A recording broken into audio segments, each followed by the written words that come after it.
Hello.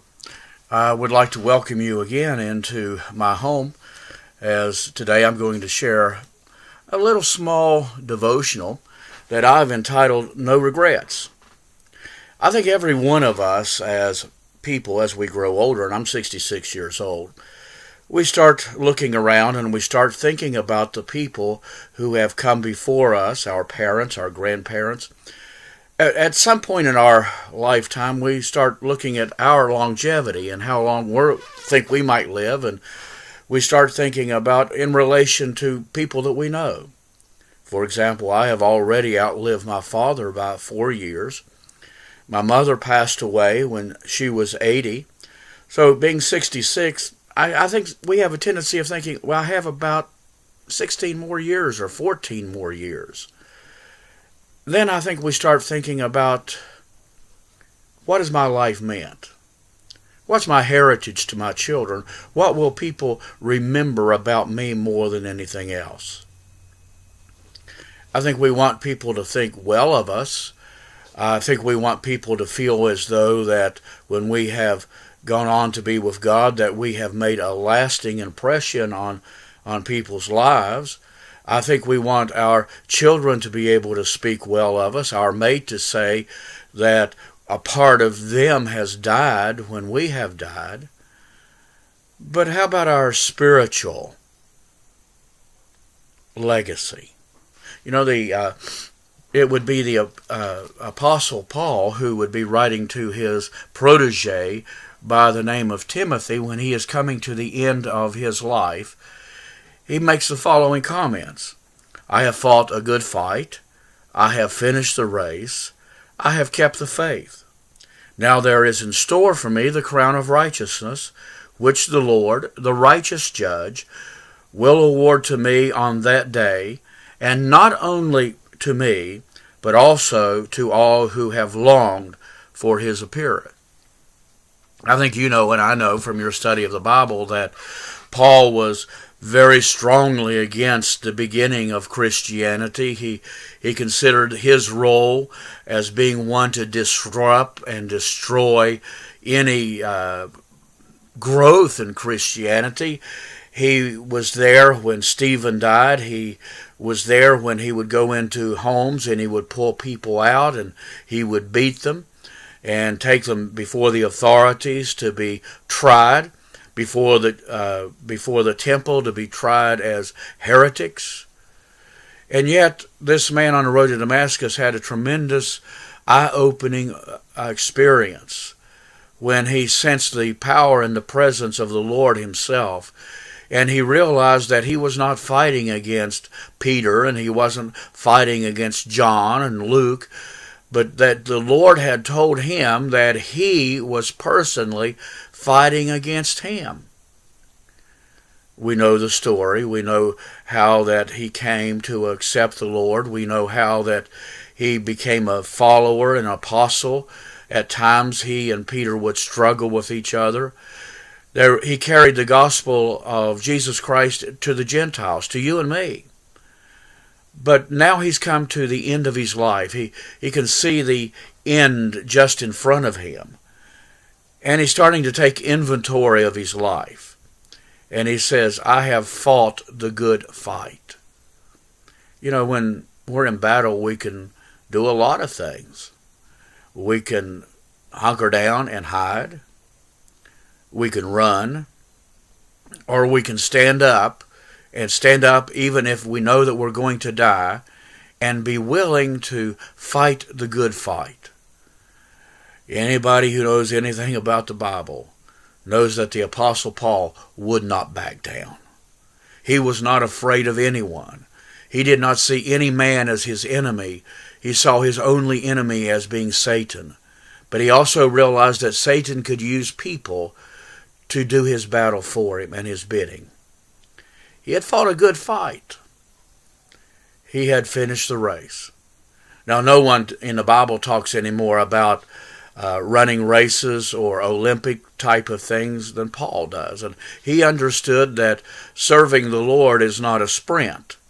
Years ago, I used to run the 100-yard dash at my high school, and I always told people that I was so fast that I broke the Olympic record.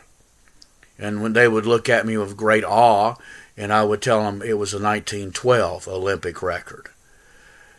But I found out a long time ago, over 50 years ago now, since I've been a Christian, that this race that we have with the Lord is a marathon. It has to be paced. We have to have trained properly. We have to persevere and not turn back. And he third says, I have kept the faith. Don't you imagine there were times when Paul questioned, why am I doing what I'm doing? Don't you think there are times when he questioned if the Lord himself had turned his back upon him?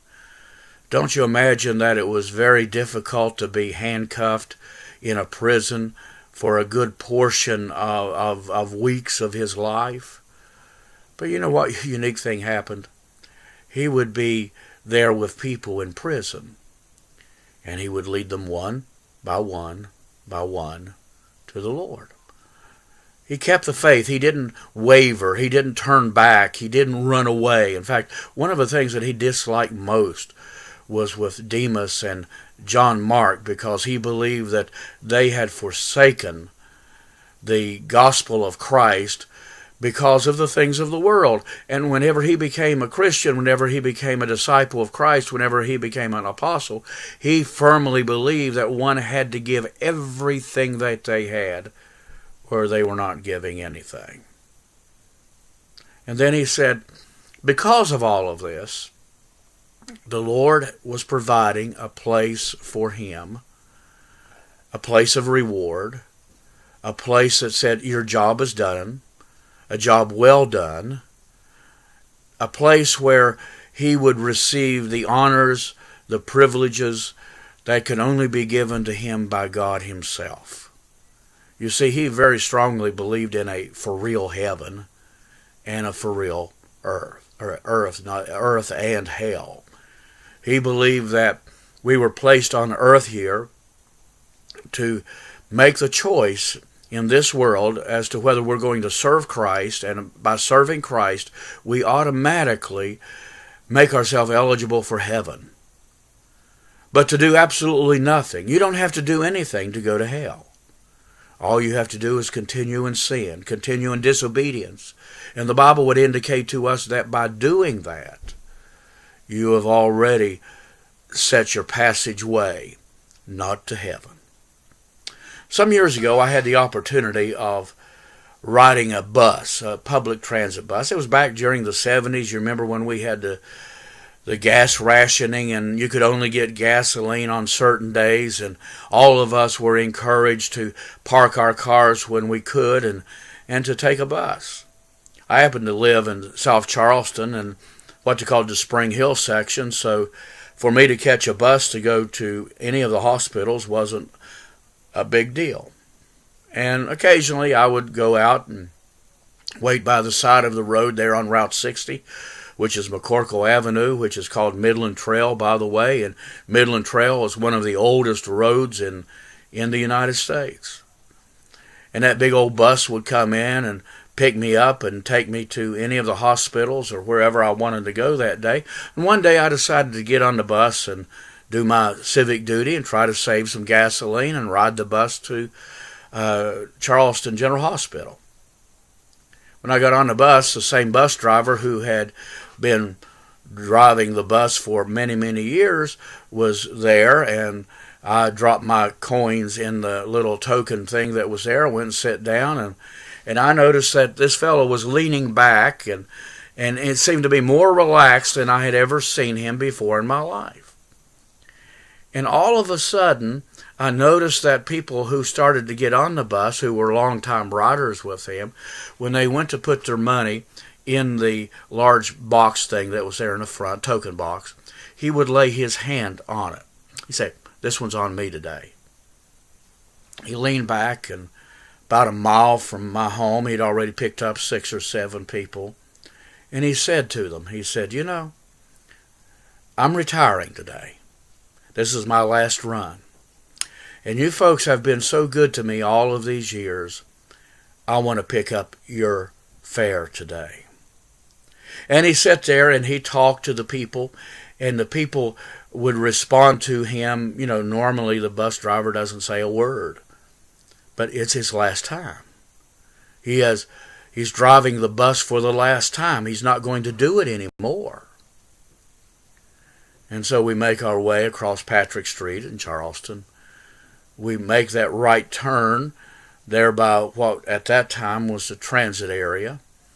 And I wondered, now what's he going to do? What's he going to do when he gets off the bus? What's he going to do when he steps down the steps because the bus driver is going to change here? This is his last stop. This is the last time he's going to get off this bus. In my mind, I had a lot of things going around. He's going to turn around and he's going to wave at everyone and talk to them and say goodbye, and he didn't do that. I thought he would go about halfway across the street and he would just have to turn around and look back at the bus one more time. But he didn't do that. Instead, he reached up and he got his magnetic name tag.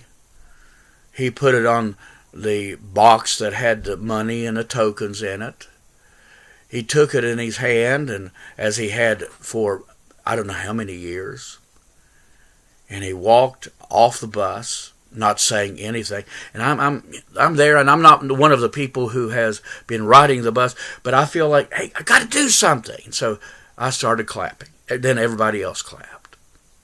And he just sort of nodded, walked off the bus, walked across the street, and walked into the office and retired. Now, what do I like about that story? It's as though he is saying, I have absolutely no regrets for my life. I have done the best that I can. And now I'm going to receive my reward. Well, I happened to write that in a state paper, that my observation, and a few weeks later, I get a call from someone in the Teays Valley area, and he lets me know that it is him who was that driver. And he told me how thrilled he was just to know that for those many years he had driven that bus, and he knew what was waiting on the other side of the street. Do you know what's waiting on the other side of the highway called life for those of us who love the Lord? It's a life with no regrets.